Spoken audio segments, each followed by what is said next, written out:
Welcome to the Enterprise Thought Leadership Podcast, where we explore the latest in enterprise trends, tech, and strategy with the top leaders and influencers shaping the future. Hi, we welcome you to a podcast on stage with Enterprise Thought Leaders. My name is Kanika, and I'm the managing editor of IT Security Wire, our enterprise security technology publication. We're engaging conversations with global thought leaders and industry experts, and they reach over 1.3 million business leaders worldwide. A new CSC survey finds overwhelming majority of CISOs anticipate surge in security attacks over the next 3 years. Data says that CISOs identify cybersquatting, domain-based attacks, and ransomware as top security concerns, with almost 87% of them citing AI-powered domain-generated algorithms as a direct threat. However, only 7% expressed clear confidence in their ability to combat domain attacks. With smarter AI and tightening regulations, what is in store for CISOs? Today, we speak with Ihab Shraim. He's a Chief Technology Officer for CSC's Digital Brand Services Division on navigating evolving domain-based threats in an era of AI and tightening regulation.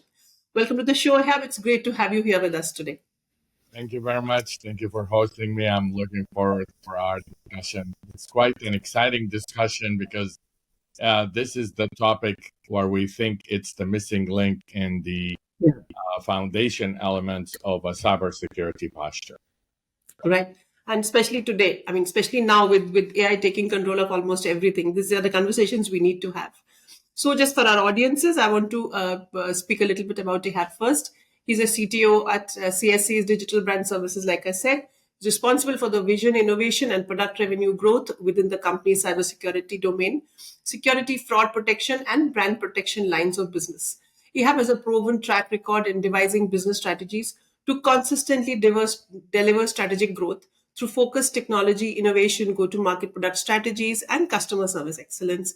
His background includes strong expertise in facilitating the alignment of corporate business vision with information technology strategies to achieve measurable results with successful outcomes.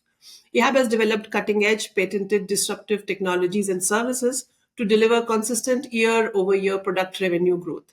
Additionally, he's named as a primary inventor on 10 US patents. Prior to joining CSC, Ihab was on the board of Binary Card, while also serving as a CTO. Prior to that, he was a general manager for Presidio's Managed Security Services practice and the vice president engineering and product management of anti-fraud and brand protection at Mark Monitor. Ihab is a graduate of George Washington University and holds a BS in electrical engineering and computer science. He has an executive certification from MIT Sloan School of Management and Strategy and Innovation, and he holds many other certifications in the cybersecurity space. I am so happy to have you here with us today. Yeah, there is so much we can learn from you and discuss while on this podcast. Well, thank you for the lovely introduction. I really appreciate it. I mean, accomplishments are always something we strive toward, but this is one of the most interesting topics that there's a buzz behind it in the past 2 to 3 years. I'm looking forward to speaking with you on that. Oh, absolutely. So am I. So the first question, the report is pretty exhaustive, but in your experience of dealing with security concerns, what do CISOs and security experts identify as a top threat? And not till now, but maybe over this year and the next year. This is a very good question. CISOs are, in my opinion, in today's world, have the heaviest responsibility within a corporation. In addition, they're setting policy, and the dynamic nature of our business, whether it's upgrading code or building new products, regardless of what sector you are in, what you are trying to avoid basically having vulnerabilities, which are basically qualified to, if it was benign, we call it a bug in the software world. So you want to cover as much as you can. But the most important thing out of this survey is the confidence level of the CISO in what is going to happen with all the products, all the tools that are deployed in any enterprise. And you are seeing products from the endpoint to identify the threat within the network, lateral movements, monitoring, state-of-the-art AI. You still have the same problems that keeps revolving again and again and again. So who has the silver bullet? There are no silver bullets in our business now. Look at how fast things are progressing. So it's overwhelming if you ask any CISO, are things going to get better? 98% of them says no, things are going to get worse, which means detection of the threat is going to get harder. And why is it going to get harder? Because there are two fundamental things that are happening on the internet today. Number one is targeted attacks. There's no longer, I'm going to mask the public with 5 million emails, and hopefully 2% of those will fall victims, and now we have a successful phishing campaign. On the contrary, you are seeing platforms, and these platforms are serious platforms, and those platforms are equipped with bulletproof hosting, equipped with defending the enterprise, by which when you launch a campaign as a bad actor, this bad actor is expecting a serious ROI to the time that they spend in order for them to attack some corporation. But things are getting, unfortunately, worse. The confidence level of a CISO who has the hardest job on the enterprise, in my opinion, is being faced with more challenges as you introduce now AI and these scary platforms such as, Worm GPT, Bad GPT, Rad GPT. I mean, the enterprise now is loaded, meaning the dark web is loaded with these platforms. So, right. So, my next question is, as AI adoption increases in enterprise, security threats as well as tools will become stronger. How do you keep the balance in place even as AI becomes smarter? And as you said, so many new forms of AI, agentic AI, your chat GPTs, there are just so many now. So, how do you keep the balance in place? Yes, and this is an awesome question. Fundamentally, what is this whole concept of zero trust? It's not trusting anyone could enter the network. So CISOs today are focused on defending the enterprise, but there's a missing link. And I think if we pay attention to at least what could be the common attack on the enterprise and work your methodology from there, you will have more of a success toward defending more malicious targeted attacks. Remember, eventually with AI, we're not going to have an attack of one type of threat vector. We're going to have attacks that we call blended, and these are targeted.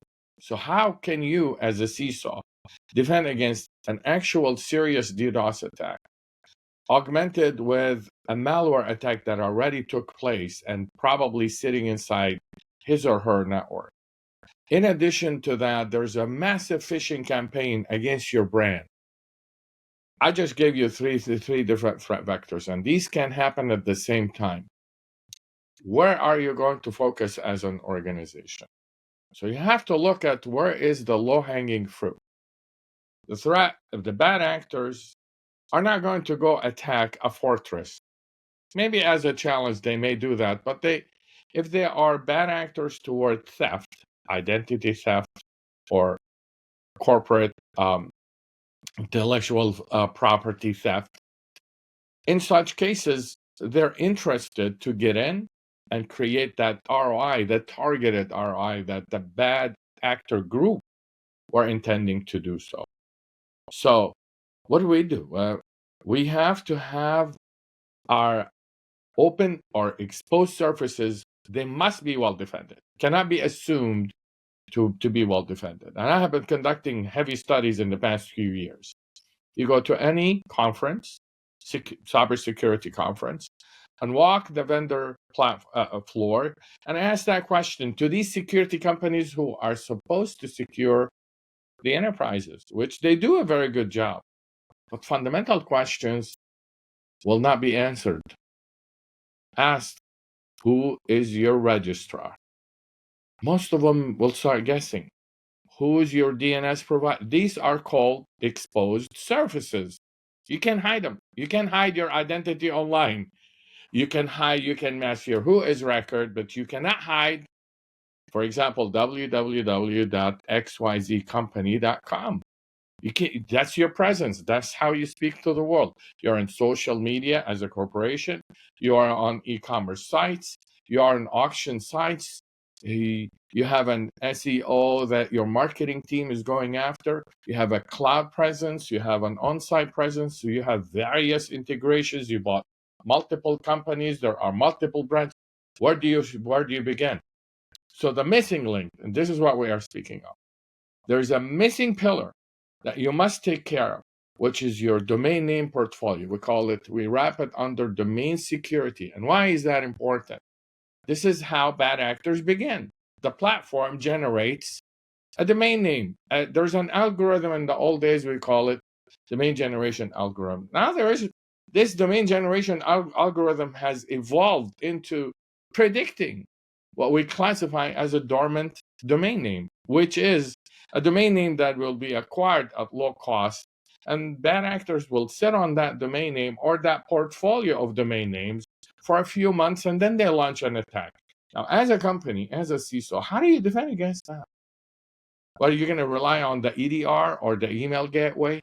Yeah, that's one mechanism for what about if you have consumers on the internet that they're not going to go attack your network in order for them to take your consumer base? So now we are speaking domain names and DNS. So if you do not fortify these two areas properly as part of a solid security program, combined with training on social engineering tactics and the ability to have a partner in the event that I have a problem, there will be a takedown. There will be a removal of that fake entity that was created online. And it's similar to having a house. Would you give your key? Would you leave your door open? The answer is no. If you want to close your door, that's not the only solution. You got to have motion detectors and some cameras. So this is called a layered approach cybersecurity posture. But you got to fortify the presence. You don't say, oh, well, I fortified it with glass windows. That's not fortification. That's fake fortification. So for us, we must go protect that domain name portfolio globally. You must, not guess. And you should have a policy. You cannot just go build you want to know what's called the clean list. What is good, what is bad? So your AI intelligence can become valuable to you. But you can't have guesswork. Well, for example, my colleague in the marketing department is buying domain names on their own. So we don't know what's real and what is not. And that takes us to other topics like, in the sense of shadow IT, shadow AI now. I mean, this is getting so deep, but the problem today, this is going too fast, extremely fast. And the modules, the LLM modules that are being loaded, they are being loaded on the fly. And this is getting beautiful in the sense of you can fight the bad actors in a very smart way, but also it gives the bad actors advantage. So you got to up your game as a corporation. You got to protect your jewels. You got to protect your reputation. And you got to have a partner that can help you in the event of an emergency. Think of it this way. If you don't have an insurance policy, you can't own a home just because you want to own a home. You got to have there are regulations, standards, methodologies that you got to adhere to. And this is one of them. Domain names must be protected, must be secured. We need to know what's new and what is not. We need to identify what we classify as a dormant domain name that will be attacking you in the future or misrepresenting your company. You have to be ready for the worst day. You got to have policies around failover mechanism, business continuity. This is getting a little bit more complicated now, a little bit more. But what's wrong with it if you have policies and methodologies to fortify defending the enterprise? And one last piece, the enterprise is not the only defense place where you put your defenses, your layer. You got to reach it. If you have consumers, you got to protect those consumers. But how do you protect consumers when you have hundreds of millions of them? Protect your name. You protected by default your consumers. You do not have a deceptive copycat phishing site that could take your consumers away from you, and you're relying as a corporation on one vendor, and you're negotiating that contract as if your life is dependent on it, yet you spend hundreds of millions of dollars on the other side without figuring out who owns the name. I mean, this is, when you think about it, you say, wow. That's very insightful, and I really thank you for that, Ihab. It's a very good answer, if I can say that. You're welcome anytime. It's an important topic. It's being missed, but I think we are on the right path. And it's not covered. It's covered with tools, but it's in pieces. It's not governed. It's covered. There's a difference between governed and covered. Covered means I may see your phishing attack. I may see your malware attack. If I detected it, what if it's a 0 day? All right. No.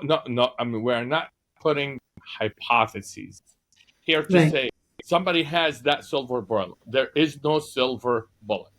That's the problem. As long as we're running on IPv4, there is no silver bullet. This is an old protocol full of security holes. Yes, and we exhausted all the IP address scheme in IPv4. So if you don't cure the disease, and I will end with this topic, we have been battling spam since the mid-90s, correct? What is the main problem of anyone email inbox? Spam. So why isn't the industry has not solved the spam problem? Why are we living with spam? How could we accept that as an industry? But we accepted that, which means we are accepting the problems with malware, phishing, deceptive, spoofing, domain generation algorithm, password cracking, We're accepting that. Why we're accepting all that, all these weaknesses? Because the protocol that governed the internet still enabled. That's IPv4 till you solve IPv4. And the answer is, can you go to IPv6? Well, there is a lot of companies who do. This is not a discussion of IPv4 versus 6. This is when you say you have legacy code, same concept. Our internet still works, and a big portion of it on DNS bind. It's a protocol. A lot of people don't think about it, but this is how you launch campaigns. You launch campaigns with reconnaissance, understanding the backbone. And then they launch their attack. And when they launch it with smarts because they have an ROI.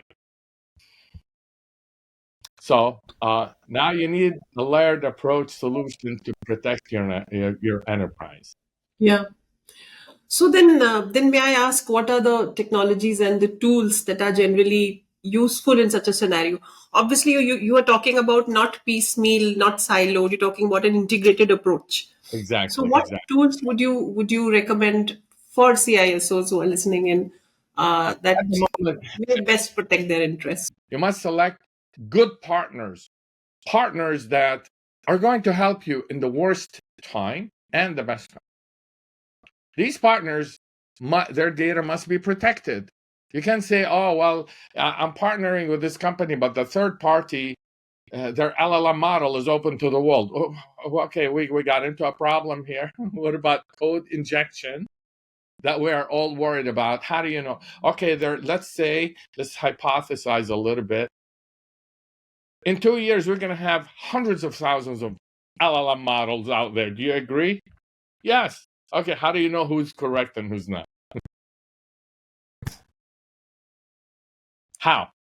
How can you track this? There's no way of knowing that. We don't know it at the moment, right? But you have to have the right partners to build now your enterprise so that you don't have to rebuild. And what is happening in the past that during the dot-com boom, we built but people didn't realize that they were building without having a security posture in mind. You must have that. And then the internet evolved, and then now you have practices. How do you do your DevOps? It became DevSecOps. So there's progression. So what I would advise corporations, you must go protect that domain name portfolio. You must know your DNS, who is managing that. You must clean your DNS zones. You must have a partner that if you have a phishing campaign against you or a malware campaign against you, you're not relying on your EDR, your endpoint detection and response. That's one of the defenses. You must rely on a partner that can not only protect that domain name, but also will tell you if there is a potential attack that is coming from. This is the other side of the coin. You must be aware that your AI is going to be a weak AI if you don't have good protocols to protect your data. How do you protect your data from infection? This is a challenging question. You got to think about setting policies that if my LLM is going to be trained, I have my own environment to build it. I check the data, I protect that data. This is not shareable. There are companies who are now thinking about blocking all these, chatbots that are collecting data, real data from websites, and then they're offering it through their LLM. There's discussions now on blocking that. And now we are dealing also with AI hallucination. Well, why has it hallucinated? That's the question. How about code, malicious code sitting in major AI? Oh yeah, I can code this with Python. I'm not a Python programmer, but I can do ABC. All right, great. How do you know that you did the right thing? And this person is a nice person, and their intention is they may be disseminating something that they didn't even have. So things are going to get, unfortunately, worse because everybody, and we're going to get to a point where we are going to say, where are these programmers? Let's bring them back. We automated so much. And yes, the world is a little bit better on the positive side, but we have created another suite of problems for ourselves. And that's where I'm serious. I think that the wave of no software development will become, again, mandatory, that you must read this code or have a checkpoint on that code so that the code will become valuable to you in the future and free of, malicious code. You don't want to have anything embedded. So you got to have the right partners. Last but not least, you have to have the right training. You got to train your staff. You must. And we pride ourselves with what we have built. We believe we are the top corporate registrar that does B2B.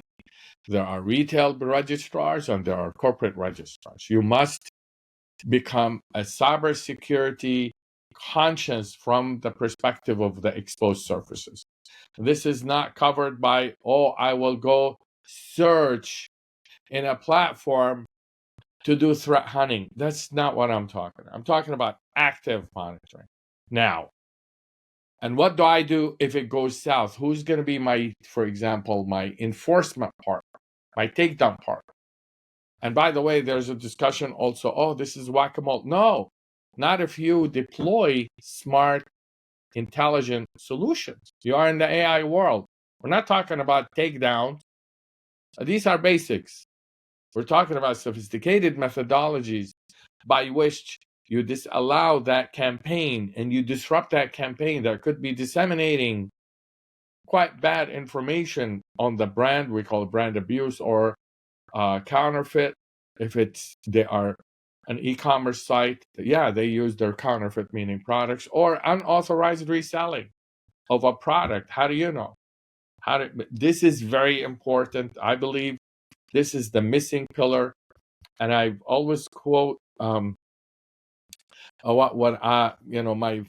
famous quote as a company on this particular topic: without domain security, your security posture is incomplete, and we stand behind it, and we can prove it every single time. this is 100% bulletproof statement, that we believe that in the absence of domain security, as we represent the problem, and if you don't fill these gaps, unfortunately, we classify your security posture as a corporation to be incomplete. And we can prove it. We have proved this point over and over. Remember, there are multiple aspects that a CISO is doing well. We don't interfere with those. We're going to give you the areas where you are not focused on to complement and give you that solid picture on your cybersecurity posture toward a solid one. And yet you have to be able to have threat hunting, and you need to do all these things. And I don't think there is any need to ask you any more questions, because you've, in any case, discussed everything we wanted to know. Appreciate So thank that. you so much for that, Ihab. It was a real pleasure talking to you. It was a pleasure talking to you too. As you can see, we believe in that heart and soul. This is not a point we're trying to make. This is a fundamental fact that it's a missing pillar. And if you don't have the right partners, unfortunately, you're asking for trouble as a corporation. You're right. I get that, and we did not think about it like that earlier, but yes, I do get it now. Thank you for joining us for the Enterprise Thought Leadership Podcast. Please do follow us on social media and subscribe for more ideas and insights. Until next time.